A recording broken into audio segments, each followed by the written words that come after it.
Bakit tinatapon mo yung susi mo? Sabi na lang yan. Marami nag-aantay dyan. Ano masasabi mo pare? Okay lang po. Salamat kay Yorme. Iyon. Salamat sa Diyos pare. Ay si Mami, ang ganda ng ngiti oh. Siyempre, anak ko yun eh. Nahulog yung susi, no?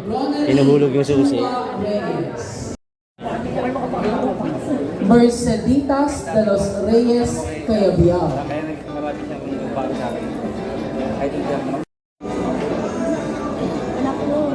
Michael. Mga kaibigan, yan silang nakita nyo. Mga sakalam to. Malakas kay Lord to mga kaibigan. Oh, malakas kay Lord. Pinagdasal. So ano masasabi? Ronaldo Thank you kayo, Orbe. Ang galing. God first. Yun, kayo po, ano masasabi ninyo? Salamat sa Diyos. Salamat sa Diyos. Si Ma'am. Ganun din. Ganun. Salamat kay Lord. Very praise. At least kung may bumabaha sa Manila, titingnan nyo na sa baba. Kamusta kayo? Ayan si ate. Hi ate. Ayos ka lang? Parang nanginginig ka. Joel. Hindi, masaya lang. So paano to? Kasi yung susi hawak nyo na ngayon. Pag uwi nyo, diretso na kayo doon. Kasi may susi na kayo eh. Valerie Ann. Sana all talaga. Aliana. Huwag yung bolt ng buksan mo ha. Hi. Maria. Una-una lang yan. Ito natatawa. Pero ang inyong mga mahal sa buhay, sa paglisan ninyo sa mundong ibabaw, alam nyo, meron kayong kapanatagan na sila'y may masisiyo. Kaya hanggat maaari, ipagmalasakit ninyo ang pinagkaloob sa inyo ng mga taxpayer at ng inyong pamahalaan. And fulfill your obligation. Kayo inilagay na sa ayos, itinaas ang antas ng pamumuhay ninyo. Kaya kailangan ng pag-iisip natin, itaas din natin. Kumbaga, ang pag-angat ng kalidad ng pamumuhay ng tao ay sinasama din yung puso at kaisipan, o what you call mindset. Alagaan ninyo ang elevator. Mahirap maglakad. Pag sira elevator, 20 story yan. Laylay ang dila ninyo dyan. Lahat ng Natasha at Chinchanso nyo, uhulas. Sa taas ng aakatin ninyo. So these are the things sa facility. May birthday kayo, hindi na kayo totoskas. May sarili kayong, what do you call this, function room natin. Merong gwardiya. Pero yun dati, tanod na nagbabantay sa inyo. Ngayon, gwardiya na. Tapos dati, pag sokpa mo, yun na. Doon ka nahihiga. Pagbangon mo, doon ka nahihiga. Tapos pagka nag-number 1 ka, doon na rin. Pag number 2 ka, doon na rin. Sama-sama yun sa 10 metro kwadrado. Sa isang squatter na buhay. Eh ngayon, 15th floor please.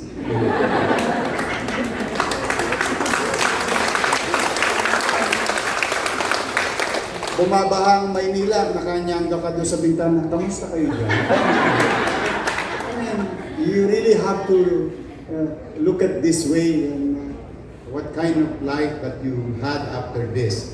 And not only that, not only the security to your sa pamumuhay. Iburin nyo lahat ng savings sa abutin ninyo. O di nakatipid na kayo. Ang upa, 8,000, 10,000, 5,000. Ang bed space, magkano? 7, 5. Lahat kayo dati halos nangungupahan o nakikitira. O ikaw ang babayaran nyo lang yung 2,000, 3,000. E di may upside kayong 5. May upside kayong 7. O baka may upside pa kayong G's. Hindi yung para gastay. Ipunin nyo yun. Itabi nyo na yun. Isipin nyo na para pa rin kayo nangungupahan habang buhay. So yun na itabi nyo sa savings, itabi nyo na yun. Pagulungan ninyo. Maraming programa ang gobyerno. Nandiyan yung halimbawa, MP2. MP2 o MP5 o MP2. O yung sa pag-ibig. Biri mo, pag nilalagakan mo yun ng pera, may 6-7% per annum. Di may ipon ka. O bumili ka ng DRP, 50,000, 20,000, mga treasury bill. Ipon lang ng ipon. Yung nasave ninyo sa upa. Kasi maayos na yung pamamahay ninyo. O, pagkalaunan, ayaw nyo na. Ayaw nyo na. Aangat na buhay ninyo, bibili na kayo ng sariling lupa o sariling bahay dahil nakaipon na kayo. Iiwanan nyo na. Pero yung sosoli pa ng syudad ng Maynila yung binayad ninyo. Lumalabas, wala talaga kayong tosgas. Because from what I believe, we in the government, hindi naman kami realtor to make money out of money of the people. Money of the people being utilized to convert it into public service. Yun ang aking konsepto. Kaya huwag ninyong ikikipit balikat yung kaluwagang matatanggap ninyo at matatamasa ninyo sa pananalapi. Dapat maging responsable tayo. Kaya sabi ko, ulitin ko, ang pagtaas ng kalidad ng pamumuhay ng tao, dapat tumataas din ang kalidad ng ating outlook or mindset. Saan ko dadalhin yung matitipid ko? Anong pwede kong paglakakan na para pagdating ng araw, may maitatabi pa ako para sa aking mga anak. Eh, wala naman na kayo po problemahin sa ospital. Sino ba sa inyo maraming minahal? Taas ang kamay. Wala kayong minahal? Konti lang minahal niyo?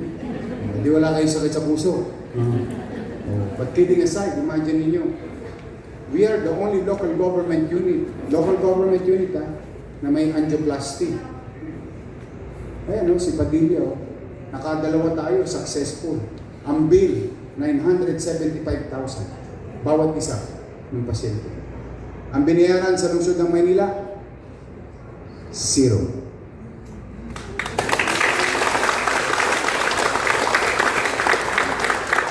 Kasi pati yung stent, well, for sure, some of you is confused about this procedure, no?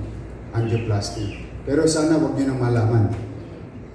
Kasi talagang life-threatening procedure. But at the same manner, if you are successful, and it's a very expensive procedure, at least ang syudad ng Maynila, meron tayong ganung pasyente. Mga bagay na pinuhunan natin nung araw para sa tao, na siyang pinakikinabangan ngayon ng tao. So, meron kayo maayos na ospital o eskwelahan ng anak ninyo. Pag na-tsempo-tsempo mo, nag-aaral ang anak mo sa Almario, daig mo pa Holy Child. Pag na-tsempo mo, nag-aaral ang anak mo sa Albert, wow, daig mo pa Xavier o sa Manila Science. Soon, magsaysay. At marami pang eskwela ang ide-develop sa makabagong at modernong disenyo.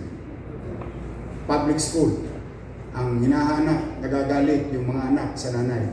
Nay, bili niyo akong jacket. Kasi malamig sa loob ng classroom.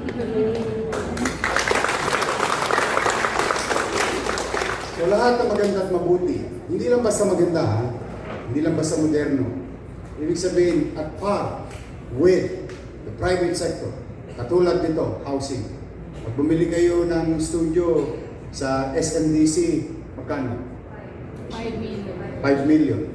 5 million na ngayon, 23 square meter. 5.7. Talaga? Imagine mo yun. Studio lang yun. O DMC, mga 3 million. Ito, 42 square meter. 2 bulig, 3 bulig. Kaya, may isa lang akong request ha. Hindi ko kayo masisisi kung nasanay tayo ng ating nakapaligiran nung araw ay maraming dugyot. Okay lang yun, talagang ganun ang buhay.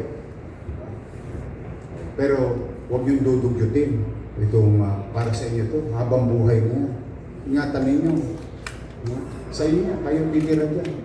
Ipagmalasakit ninyo yung kapitbahay niyo, co-unit owner niyo, o co-unit yung mga neighborhood niyo. Hallway, ipagmalasakit yung elevator, ipagmalasakit yung swimming pool, huwag nyo gawing orange ha.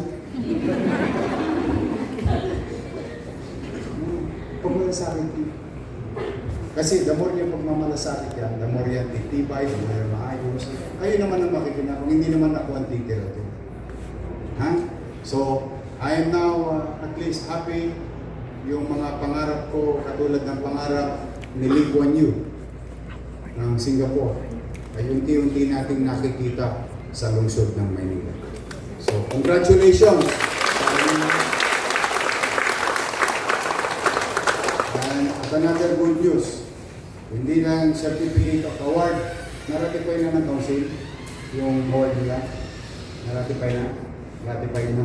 Bilang certificate of award ang makakuha nyo. Ngayong araw na ito, kakaiba. Uuwi nyo na yung susi nyo.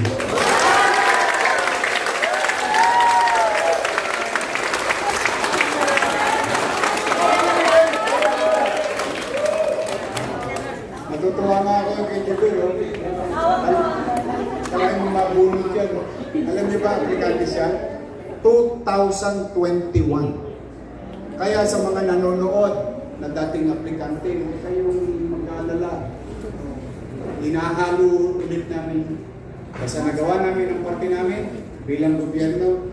Nagawa niyo ang parte ninyo bilang aplikante. Ang bahala na ang Diyos sa susunod. Kung talaga yun ay para sa iyo.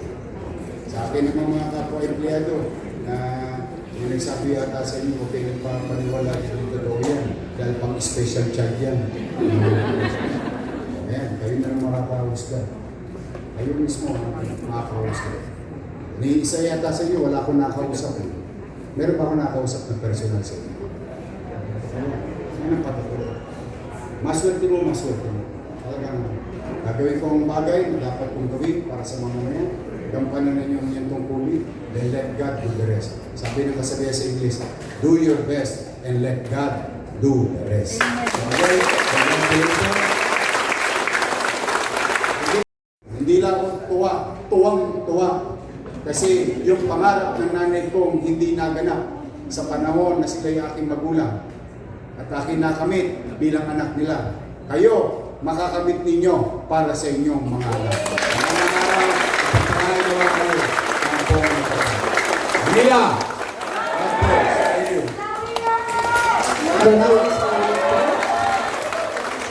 Kung di ba palang